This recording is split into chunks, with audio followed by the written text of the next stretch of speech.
knee and fired off a money shot as the flagpole leaned and the banner hung in the breeze. The younger tallow boy got too close. His mother pulled his collar so hard he tumbled back onto his ass. Behind, the sun fell with the building, dissecting the water with cuts of orange and purple and shades without name. The reporter got her piece, seeing off a patch of history so slight it barely counted.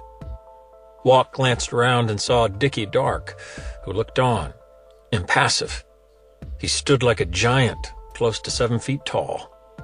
A man into real estate, he owned several houses in Cape Haven and a club on Cabrillo, the kind of den where iniquity cost $10 and a small chunk of virtue. They stood another hour, Walk's legs tired as the porch finally gave up. Onlookers resisted the urge to applaud, then turned and made their way back, to barbecue and beer and fire pits that waved flame light on Walk's evening patrol.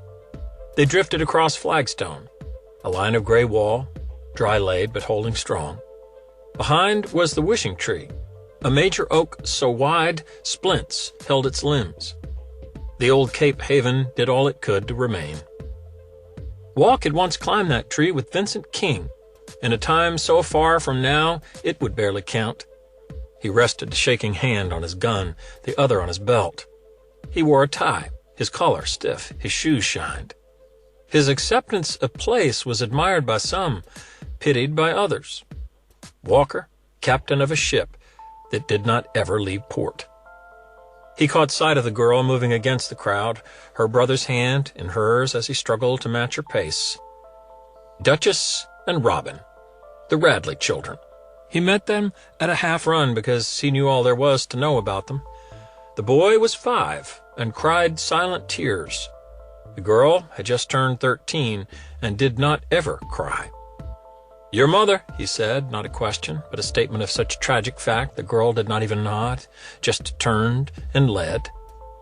They moved through dusk streets, the lull of picket fences and fairy lights.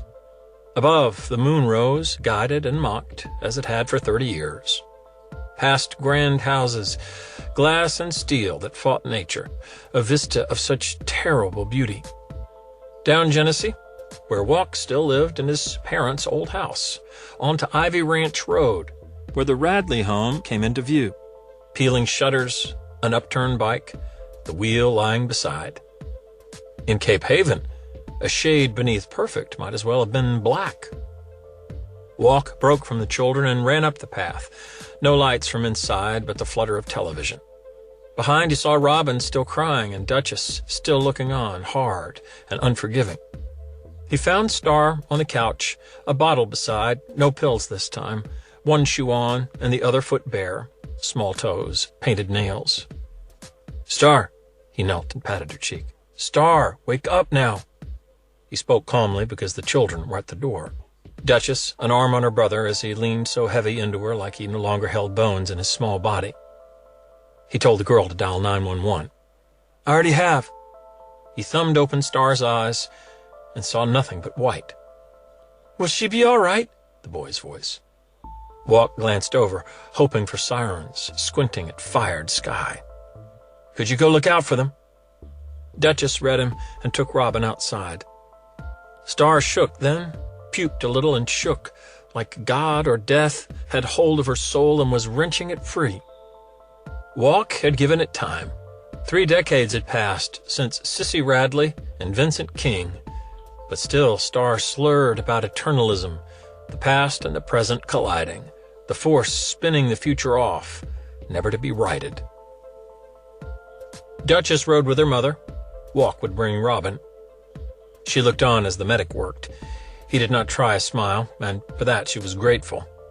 He was balding and sweating and maybe tiring of saving those so determined to die. For a while they stayed in front of the house, the door open to Walk. There, like always, his hand on Robin's shoulder. Robin needed that, the comfort of an adult, the perception of safety. Across the street, drapes moved as shadows passed silent judgment. And then, at the end of the road, she saw kids from her school, pedaling hard, faces red. News moved so fast in a town where zoning often made front pages. The 2 boys stopped near the cruiser and let their bikes fall.